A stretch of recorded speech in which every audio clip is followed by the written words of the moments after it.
A este tema de insuficiencia venosa le hemos puesto un subtítulo, que es un enfoque actual. Y eso tiene una razón muy importante. Ya antes señalábamos que el manejo de esta patología en ese momento ya no está a cargo exclusivamente del cirujano cardiovascular, o mejor también, tendríamos que decir que en este momento existen nuevas técnicas en la cirugía cardiovascular que hacen de que este tema tenga que ser abordado de una manera diferente a lo que hacíamos hace 10 años. Aquí veo a más de un colega asistente que en algún momento ha hecho una rotación conmigo en el Hospital FAP y seguramente que va a encontrar cosas diferentes a lo que hace 10 años les enseñaba. Y es de que precisamente ha ido cambiando mucho el enfoque de esta patología. Recordad que el sistema venoso periférico asegura un flujo cardiópeto con el débito y presión adaptadas a las necesidades de drenaje de los tejidos, y esto independientemente de la postura en que la persona se encuentre, y que además el sistema venoso periférico también es un importante reservorio de sangre cuando las circunstancias lo requieren. Esto lo consigue con una combinación de fuerzas centrípetas y centrífugas. El corazón y las presiones tóraco-abdominales son lo fundamental. El corazón que va a impulsar la sangre, pero esa sangre muy bien va a llegar al sistema arterial hasta la punta de los dedos y va a regresar, pero ya no con la misma fuerza, y por lo tanto requiere el corazón y las presiones tóraco-abdominales de unas bombas externas, que algunos le llaman corazones externos, y ahí está la bomba muscular de la pantorrilla y la bomba del pie, y ayudado de manera especial por el sistema de válvulas y por las perforantes. Las válvulas que van a permitir que el flujo sea unidireccional, de abajo hacia arriba, y las perforantes que van a permitir que el flujo sea centrípeto, es decir, del sistema superficial al sistema profundo. Las válvulas del pie, las perforantes del pie, son las únicas a nivel de los miembros inferiores que tienen un flujo bidireccional. Es una bomba muy especial que se va a activar en el momento de caminar. Solamente ahí podemos decir que es normal una vena que tiene un flujo bidireccional. Cuando esto se altera, entonces vamos a estar ante una enfermedad venosa.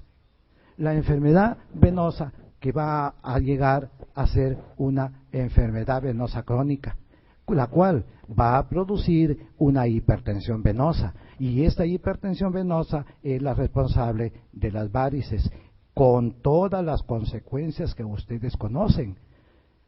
Dentro de las razones fisiopatológicas para que ellas se produzcan está la incompetencia valvular de manera especial, aun cuando existen otras razones, porque recuerdan ustedes de que las varices pueden ser primarias o secundarias, pero la gran mayoría es por incompetencia valvular, y además que la misma incompetencia valvular de por sí ya produce una alteración en el flujo, lo cual va a agravar más el sistema de las varices. La etiopatogenia ustedes la conocen, las varices primarias o esenciales, que son el 90%, y ahí la importancia de estudiar a estas valvas en cuanto a su funcionamiento. Las varices secundarias solamente van a alcanzar un 10%. De acuerdo a su morfología, estas varices van a ser muy prominentes, o pueden ser solamente arañitas, y entonces vamos a tener ahí solamente las varículas o varices intradérmicas, como las varices ya formadas, cilíndricas, articulares, serpenginosas, pero en todas ellas el examen que vamos a realizar va a tener que ser de la misma forma. 30% más o menos, según la Organización Mundial de la Salud, 30% de la población mundial tiene problema venoso, y la prevalencia es de 10%. 60% de ellas es por insuficiencia venosa crónica, y de las cuales 70% es por incompetencia valvular. De ahí la importancia de estudiar pues la incompetencia valvular.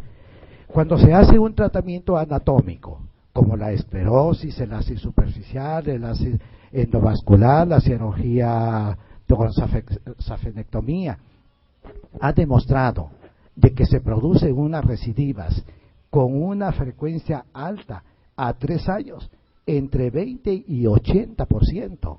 Y eso es lo que lleva a la persona después a quejarse de que no fue bien tratada, no fue bien operada.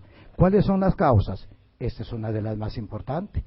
Es que existe una sola vena, 2, 4, 6, 8, como las que hemos señalado que van a ser propias del estudio. No, una enorme cantidad de venas que existen en nuestra pierna y más que a nivel del muslo, y alguna de ellas es la que va a recidivar la red venosa propia de cada persona.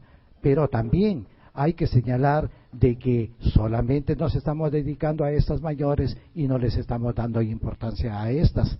Entonces, además de la red venosa, hay 3 situaciones fundamentales que son las causas de la recidiva. Es el tipo de circuito venoso, los puntos de fuga y las perforantes terminales. Y a estos 3 puntos es lo que le vamos a dedicar la mayor parte de lo que sigue de la charla.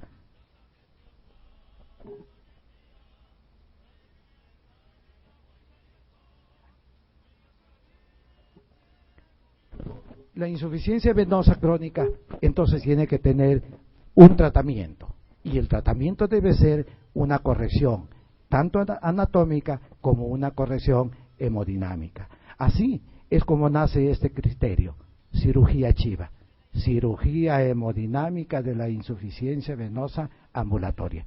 Pero eso ha derivado actualmente en lo que se llama la corrección conservadora hemodinámica. Y esta corrección conservadora hemodinámica suple a este término, porque ya no es una cirugía grande como las que se le hacían antes, y que a veces tampoco es ambulatoria. Por lo tanto, el término que se conserva en este momento es el de corrección conservadora hemodinámica. Esta pretende, primero, ser una alternativa funcional, fisiológica, ya no solamente anatómica.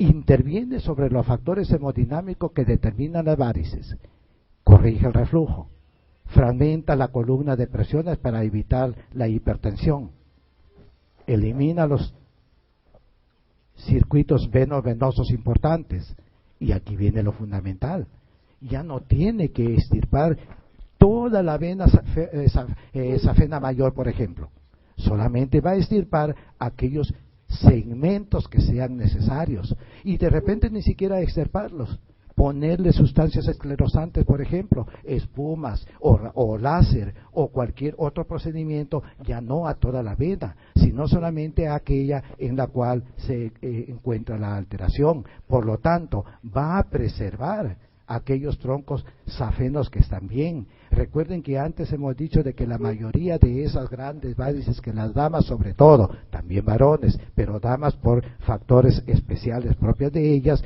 no suelen ser de las venas safenas, sino más bien de sus accesorias, y entonces esto va a preservar al tronco, que puede ser muy útil cuando esa persona tenga necesidad de ello, por ejemplo, si es de que tiene una alteración de las arterias coronarias. Entonces, esta corrección conservadora hemodinámica va a realizar un estudio anatómico y un estudio hemodinámico. La ecografía Doppler, ¿cómo va a intervenir ahí? Va a establecer un diagnóstico fiable, va a permitir realizar un tratamiento adecuado, va a predecir los posibles resultados, porque le vamos a decir una serie de datos que si el clínico, el cirujano, no las corrige, va a llevar a que pronto tenga recidivas, y si él se lo explica al paciente, entonces los juicios contra él van a ser menores, y además no existe un método mejor para controlar ese tratamiento que la ecografía Doppler. Lo primero que tenemos que hacer con ecografía Doppler es confirmar la permeabilidad de los vasos. Si un vaso se va a preservar, ese vaso tiene que estar permeable.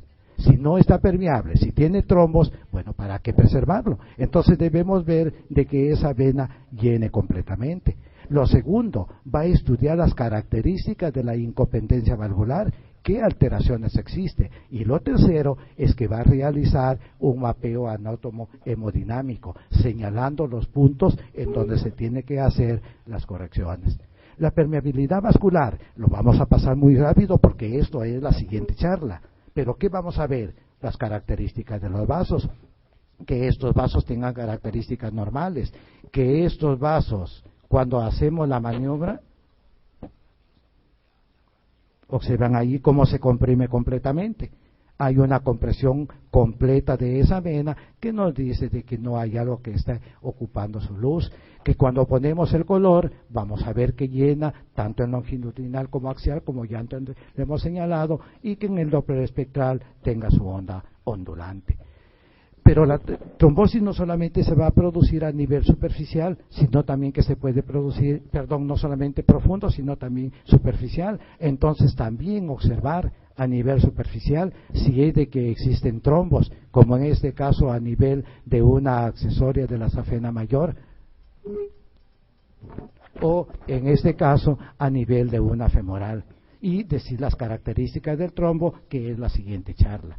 Tenemos que ver también si es de que hay trombos, si esos trombos están ocupando solamente una parte de la luz, o si es un trombo que está ocupando completamente la luz, si es un trombo reciente o es un trombo antiguo.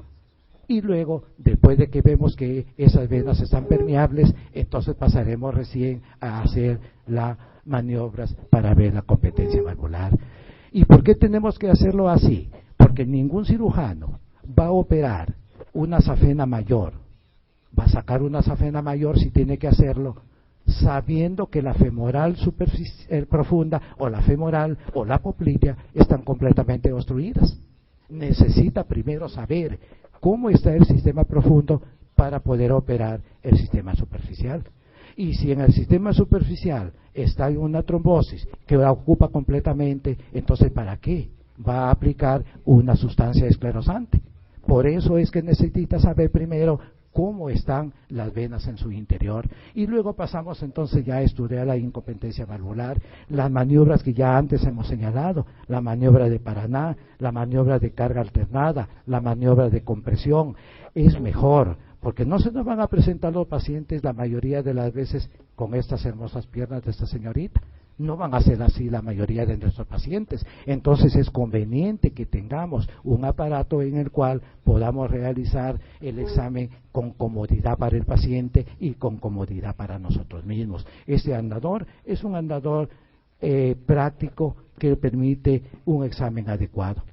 También lo podemos hacer en decúbito con las condiciones que ya hemos señalado, la mesa ante Trendelenburg, las maniobras de Valsalva, que debe tener una duración mínima de 10 segundos, a nivel sentado también. Y entonces, ¿qué vamos a evaluar? 4 cosas. Primero, identificar el nivel de la incompetencia valvular. Decirle al clínico, aquí está la incompetencia valvular. Segundo, ¿cuál es el grado de insuficiencia? Tercero, clasificar el tipo de shunt veno-venoso, o también llamado circuito. Y 4, identificar los puntos de fuga y los puntos de reentrada. ¿Cómo? Primero, ya sabemos cuál es la fisiología normal.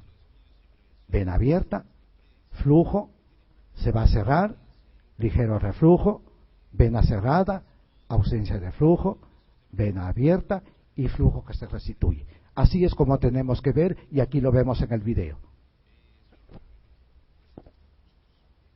Flujo, maniobra, no hay flujo,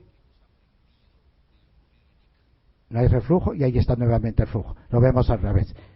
Flujo, rojo ligero, se cerró la válvula, no hay flujo ni reflujo, válvula abierta, y está otra vez. Y lo vamos a ver acá.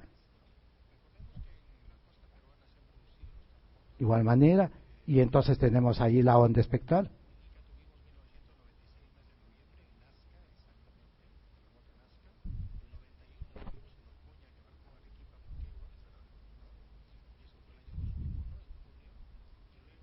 Flujo, cierre de la válvula, no hay flujo,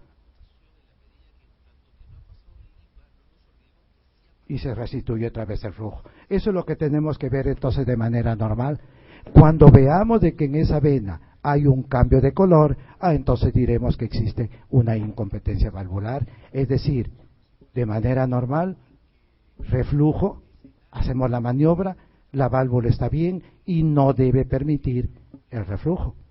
Si esta válvula no está bien, entonces va a permitir el reflujo y vamos a ver entonces en un momento en un color y en el otro momento en el otro color. Digo un color y otro color porque no necesariamente va a ser azul y rojo, puede ser rojo y azul. Recuerden de que esta barra les indica la dirección de flujo y yo muy bien puedo tener el rojo arriba y el azul abajo o puedo invertirlos en el equipo. Lo importante es que vamos a ver entonces en un momento un color y en el otro momento en otro color. Y en el espectral vamos a ver la línea inscrita por encima y por debajo de la línea de base. Tenemos que ver si este flujo es verdadero o es funcional como lo que vimos antes en el video.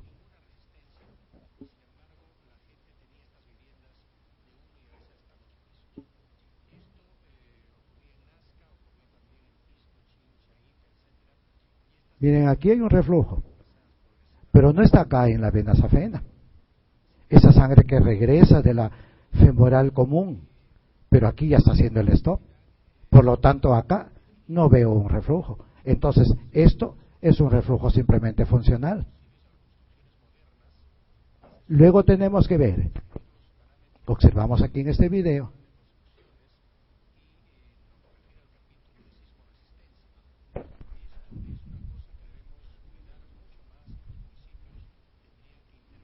no es la computadora, aquí es el...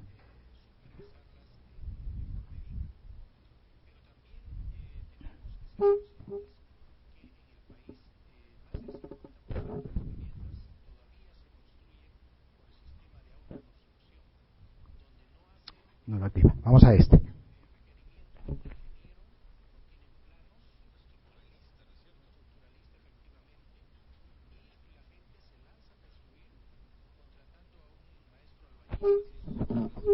Tendremos otro.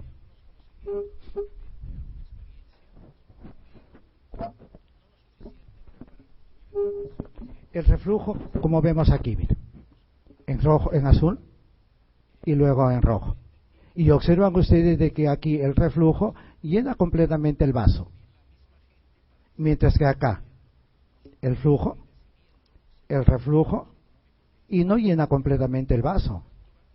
Aquí existe de repente un trombo, o es que de estas dos valvas, aquí las dos están insuficientes, mientras que acá una está insuficiente y la otra valva no. Por lo tanto, el reflujo ustedes lo van a ver así, solamente en esta zona y no acá. Esto es lo que se llama un flujo simétrico, un reflujo simétrico y un reflujo asimétrico. El video anterior no salió, pero aquí lo estamos demostrando también. No nos olvidemos de la bomba muscular de la pantorrilla antes de pasar al siguiente punto de evaluación, que se llama el corazón periférico. Y esta tiene una influencia muy especial a nivel de las valvas. En relajación, músculos en diástole, ¿cómo van a estar las valvas? En las afenas cerradas, en la vena profundas cerradas y en las perforantes cerradas. Pero ¿cómo van a estar cuando se activa la bomba muscular? En contracción, en las afenas abiertas, en el sistema venosos abiertas y en las perforantes abiertas. Y esta es una característica muy importante que no podemos dejar de pasar cuando vamos a decir que esta perforante es competente o es incompetente. Vamos a ver si ahora sí salen los videos.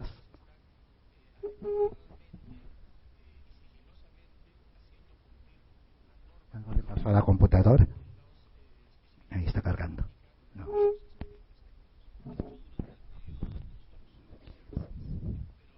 Y entonces tenemos pues que activar la bomba muscular de la pantorrilla para poder ver cómo está esa perforante.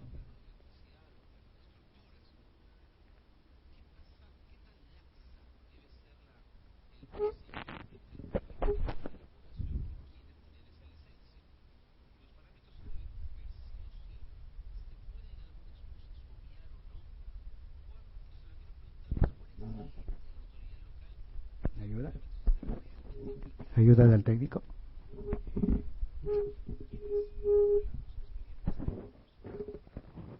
Bueno, dejamos el video.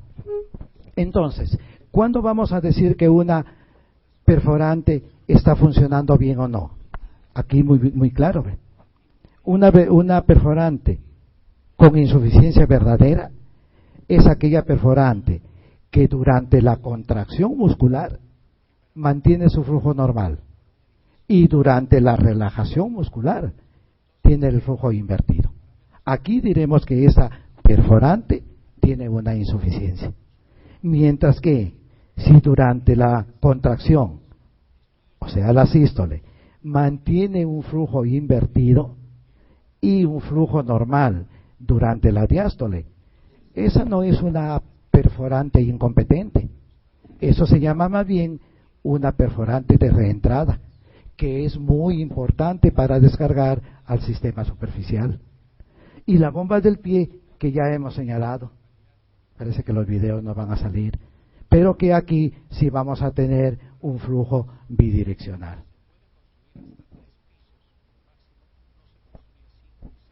Entonces vamos a evaluar el nivel de incompetencia valvular. No sé si el técnico me puede ayudar porque la mayoría de lo que sigue son videos. Para evaluar entonces el nivel de incompetencia valvular, vamos a tener que decir si esa incompetencia valvular es de las uniones safeno-femoral o safeno-popliteo, o es de los troncos, que puede ser muy bien de los troncos safenos o de los troncos del sistema profundo, si es a nivel de las perforantes, y decir dónde empieza y dónde termina. En este caso, estamos a nivel del callado de la safena, flujo normal, hacemos la maniobra y ahí hay un reflujo.